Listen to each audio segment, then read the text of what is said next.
It's the Real News Network. I'm Sharmini Pires coming to you from Baltimore. If you live in the U.S., it is not news that we've been hit by two devastating hurricanes in the last 2 weeks.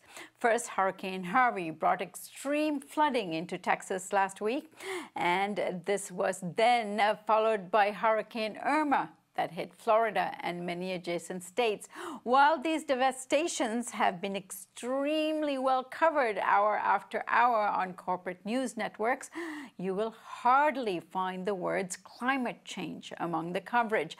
Little attention is paid to the connection between climate change or the level of preparedness for such events. Even if reporters talk about preparedness or responding to the crisis, they talk about it in terms of this immediate crisis we are dealing with and not whether we are prepared for ongoing devastations of this nature in the future.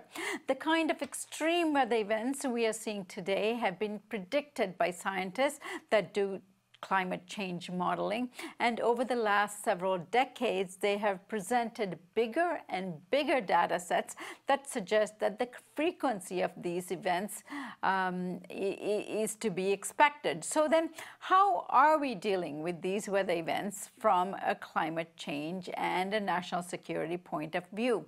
That is a topic we're going to take up today with Colonel Larry Wilkerson.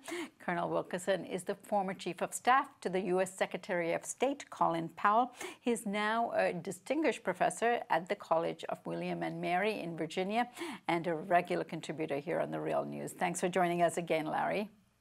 Thanks for having me, Sharmini.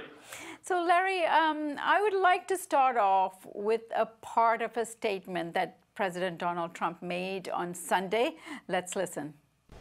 Hurricane Irma, which looks like it's going to be a really bad one, really bad. But we're prepared. We're as prepared as you can be for such an event. Property is replaceable, but lives are not. And safety has to come first. Don't worry about it. Just get out of its way. Together we will restore, recover, and rebuild. We'll do it quickly. So, Larry, President Trump said we're as prepared as we can be for this kind of event. How do you respond to that? I suppose in a tactical sense, that is to say, the immediate sense of today and tomorrow and yesterday, we probably are, having been through Hurricane Andrew in Florida, for example, and Sandy on the East Coast and so forth, we probably are prepared, as prepared as we could be in that sense. In a long-term sense, I think we're very poorly prepared. And we're going to pay for that if we don't take some more action soon. And just one component, for example, of what is happening to the planet today, sea rise, is going to haunt coastal communities all across the globe. Countries like Bangladesh, for example, may lose as much as 20–25% of their landmass. Places like Florida and like Norfolk, Virginia, where the East Coast has its largest shipyards for the military, are going to take some real blows. And this, especially that latter that I mentioned, has some real serious national security implications, immediate ones, like, for example, aircraft carriers in Port Norfolk, but also long-term ones because the U.S. military is going to have to spend more and more money, more and more resources totally on humanitarian assistance and disaster relief as we see incidents happening around the globe with a frequency something like 7 or 8 or even 10 times as often as they used to. So-called 100-year storms, for example, typhoons in the Pacific, hurricanes in the Atlantic, will be every decade instead of every 100 years. And the military is aware of this. This military is very aware of this and doing planning for it. I don't see that kind of planning elsewhere in the government, though. Larry, with more and more climate deniers at the helm of the Trump administration, I'm glad to hear that at least the military here is aware of the climate crisis and what they might have to do in order to prepare for it. Give us a sense of what they're doing to tackle climate change and climate crises before us. The military is very prepared. I won't say prepared. They're very aware of it, and they're trying to get prepared.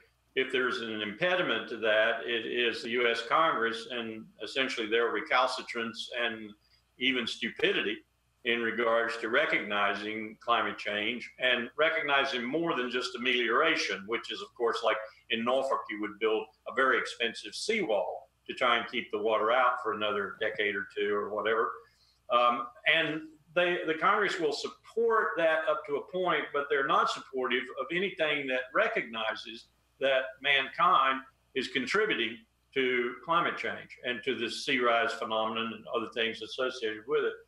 So, Sharmini, what I've found is happening is most of the governors in the states and the legislatures in the states, to a certain extent, and certainly the people in the states, have more or less written off Washington as not necessary, not cognizant of what's happening, politically dysfunctional, can't do anything really about climate change. And so the states are moving out.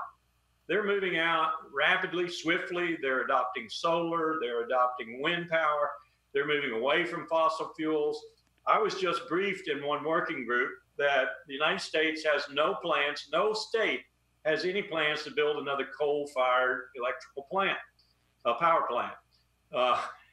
They're building other things like windmills and solar arrays and so forth, and they're going to natural gas. In my own state of Virginia, I just came from a shareholders meeting with the largest power company in Virginia, and they're not building coal-fired. They're phasing them out, and they're going to natural gas.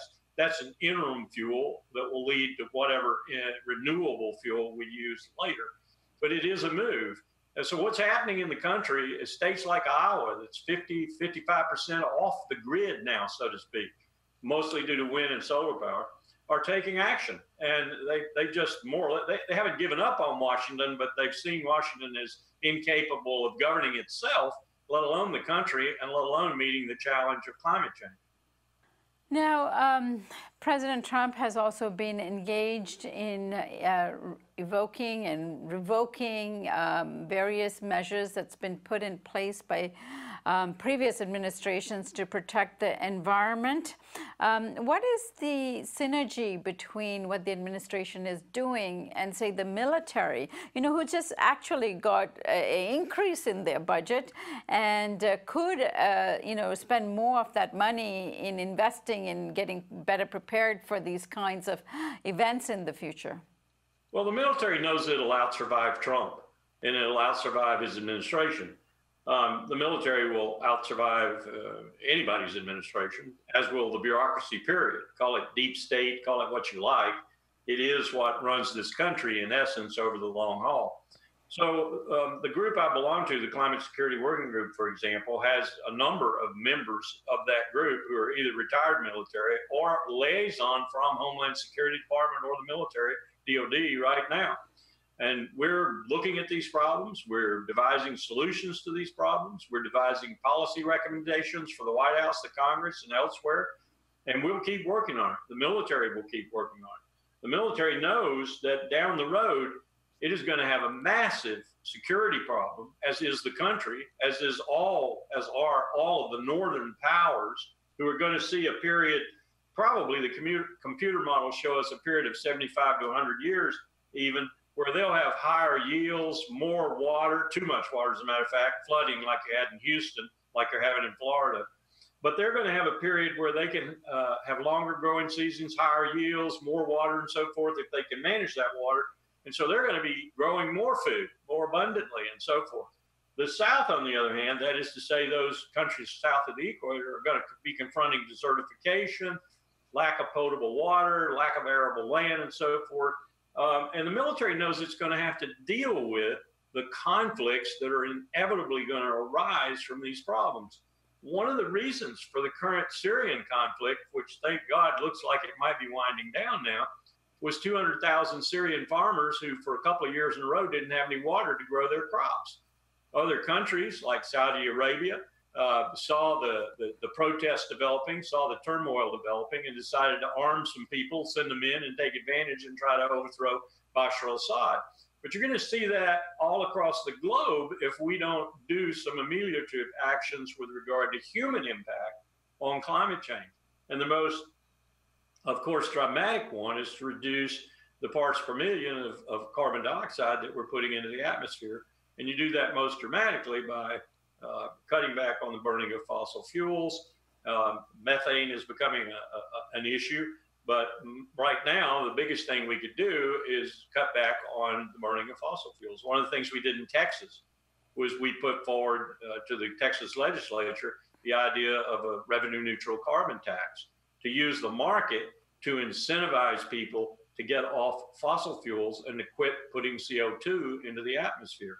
I think market solutions are a great example of what states and others are doing to try and get a handle on this, even though Washington looks like it's in the dark ages. Larry, we know that the U.S. military is one of the largest consumers of fossil fuel and is therefore one of the greatest contributors to CO2 levels in the world, not only here in the United States, but because they have bases around the world and they're fighting in various wars.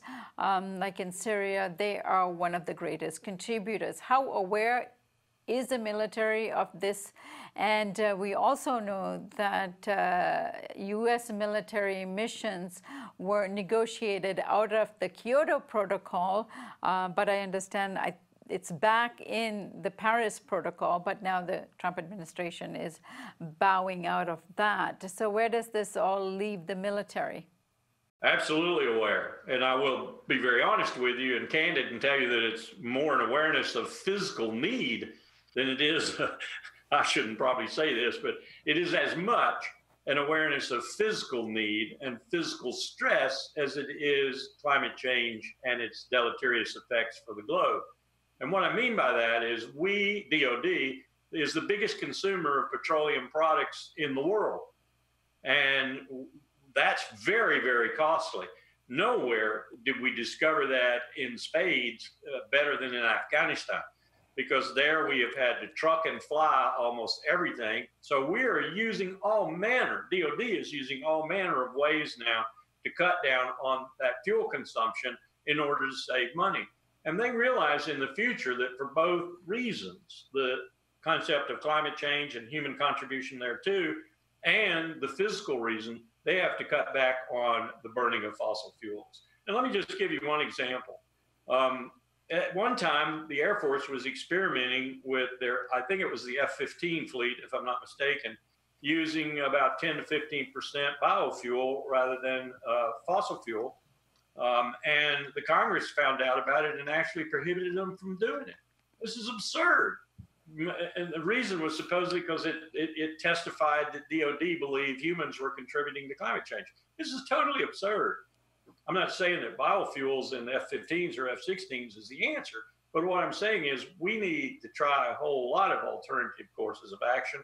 We need to experiment, we need to be creative, and we need to get away from burning fuels that put carbon dioxide into the atmosphere. Larry, I thank you so much for joining us today and look forward to your report next week. Thank you. Take care. And thank you for joining us here on the Real News Network.